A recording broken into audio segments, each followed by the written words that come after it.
This could be about to get very, very interesting. Xabi Alonso has left Real Madrid, confirmed. Broke a few minutes ago from Fabrizio Romano. The club themselves have now confirmed that Xabi Alonso is no longer the head coach of Real Madrid. He has decided to leave the club, is what it says here. So he wasn't sacked. It does look like he has walked away from that job. Welcome along to Anfield Agenda anyway. My name is Conor. Before we get into the video, please do hit the like button, hit the subscribe button, and let's jump back into news. So this has come as a bit of a surprise today. Like, it's not really surprising that he's left the job, but the timing of it, to be fair, is a bit strange because there was reports earlier on today that his job was safe. I think it was Mario Cortena said this, despite the fact that they did lose the Super Cup to Barcelona yesterday, 3-2 I believe that game was. There was the reports that he would be sacked if that game didn't go well. It didn't. We then seen reports today that he was safe in the job, but it does look like he has walked away rather than being sacked, which is very interesting.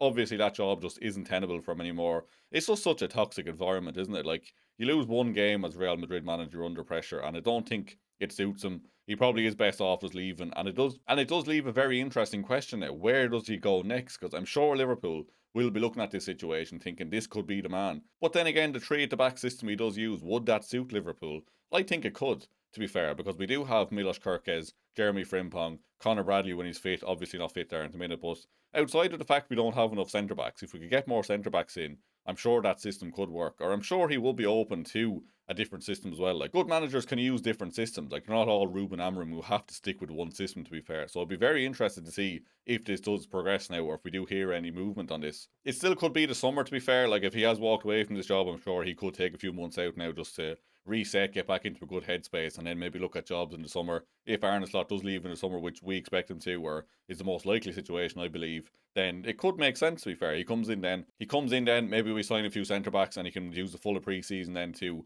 figure out what system he does want to use. So I definitely wouldn't rule him out just based on he's a three at the back manager usually, because like, one, he can change, and two, we could change. We could get more centre backs in and make that work with the players we have, which I think could work, to be fair. On top of that then, he would definitely get the best out of players like Florian Wirtz and Jeremy Frimpong, having worked with them before at Bayer Leverkusen in that ridiculously good unbeaten season as well. So he'd have good chemistry with the players there. He'd already have the backing of the fans, I'm sure, because obviously he's a Liverpool legend. We all would love to see him there, and it just makes sense, doesn't it? Just go get it done.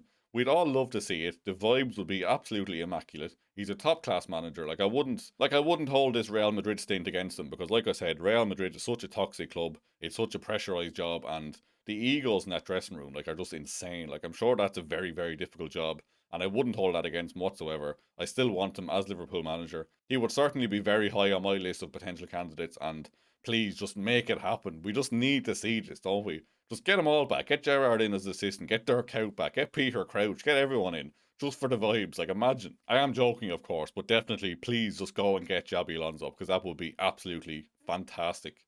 Some other bits and pieces of news then, let's fly through it. So this is from Caught Offside, who say that Liverpool and Chelsea scouts have been impressed with Como Spain under-21 centre-back Jacobo Ramon. He has become one of the most sought-after young defenders in Europe. Can't say I've ever heard of him or seen a second of him playing football, but good to be linked with centre-backs. We're signing a lot of young centre-backs at the minute. We complete a signing of that Senegalese fella the other day. I think Moore Ndiaye his name is, and a few other lads we're looking at as well. So we're stacking up the ranks, centre backs for the future. We do need some for now as well, but the future is always good to be taken care of as well. Next up, we have a report from Tutto Sport and Sky Italia around Federico Chiesa, and it says Juventus have made a loan deal to Liverpool for Federico Chiesa, but talks focus on turning the option to buy clause into an obligation, potentially conditioned by appearances to assess Chiesa's fitness and integration. I've no doubt that that is exactly what Juventus would want. They wouldn't want to be tied up with having to spend money if they don't want to, which I don't think the club will go for. I don't think Liverpool will take that, because they will want money up front. They will want guaranteed money if not, because the amount of these loan deals that just don't work, especially with Italian clubs, like, they always just love these 2-year loans, and then there's an option to buy which they don't take, but then they agree something to like loan him out for another year, and it just drags on down the line. I'm basically talking about Romelu Lukaku here. Like, just it just seems to happen with every Italian club when it comes to taking Premier League players. They don't like putting their money where their mouth is. They want to get the cheapest deals possible, get them in on loan, use them as much as possible, and then send them back without having to pay anything. Like, that's generally how these things work. So I'm sure the club will want an upfront fee or a guaranteed fee, not based on appearances ring either, because obviously he's not fit enough to be playing 3 games a week. Like, he hasn't been playing that for Liverpool. Even aside from injuries, like, he's just not up to that match sharpness because he's not getting enough minutes at Liverpool to warrant playing that many games. So don't expect that one to really progress too much unless there is an upfront or guaranteed fee. Next up then, this is from CM Official, who says that Liverpool are looking at Dortmund's Julian Ryerson as the answer to their right-back crisis. Again, don't know a huge amount about him, but it makes sense we're looking at right-backs, to be fair, with Conor Bradley's long-term injury, with the fact that Jeremy Frimpong seems to be seen as a further forward option. He looks to be a right winger more than a right back, or even a right mid or right wing back in a potential 3-to-back Xabi Alonso system, who knows. But definitely makes sense looking at right backs. We do need more cover there. There is questions over Conor Bradley's long-term future if he is going to be injury prone as well. So makes sense to be looking at right backs, but again, don't know a huge amount about this fella. So if anyone knows anything about Julian Ryerson, please do let me know in the comments below. Little bit on tonight's game then quickly. So Virgil van Dijk ahead of the game tonight said, "Make no mistake, this will be a tough test for us. Barnsley will be coming here with a lot of motivation. They have nothing to lose in many ways, and they will have a lot of fans behind them from the first whistle to the last. So we all have to be ready for a proper game. It doesn't matter what competition you play in or against which opponent. When you wear the Liverpool shirt, you are expected to perform and to win.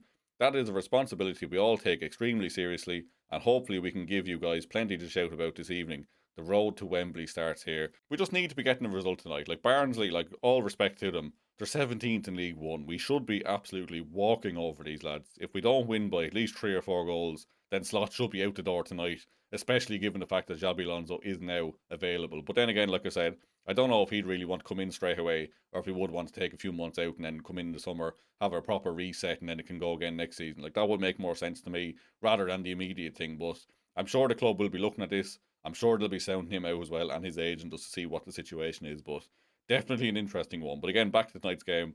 I believe Rio and Gamoha starts. We've heard that. Outside of that, Arne Slot did say he will go with a strong side, so I'm expecting a fairly strong team in fairness. I'd say maybe 7 or 8 of the players who started against Arsenal will probably start, along with the likes of Rio and Gamoha. Hopefully Federico Chiesa starts.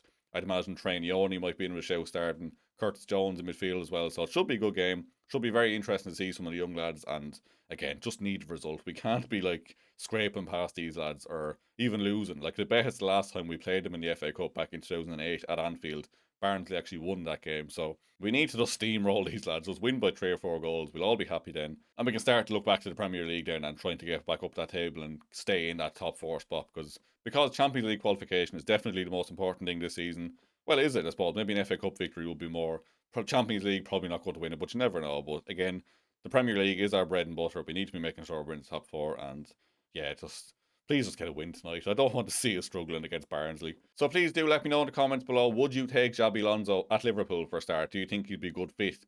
Second question then, would you try to get him now or in the next couple of weeks? Or would you wait until the summer to make a clean change then? I'm kind of back and forth. I wouldn't be unhappy if he came in tomorrow, let's be honest. But I do think a clean change in the summer might work better. And I think the club would probably see it that way more so as well, rather than rushing to get Xabi Alonso in the next week or two. But look, keep an eye on it. Definitely want to keep an eye on it. He's definitely one of the top candidates Liverpool will be looking at. So definitely a very interesting few days, weeks and months ahead of us with this situation. That's all for me anyway. Please do hit the like button before you get out. Hit the subscribe button if you're new. Craig will be live at 6:45 for the Barnsley watch along, so be sure to join us for that one. He is feeling well enough to do it, so he will be doing it. We'll have our usual match day content, match reaction afterwards, player ratings, which you can get involved in, giving your scores, and Craig will react to them as well. So please do keep an eye out for all of that. Hit the like button. Thank you very much for watching, and I will see you very soon.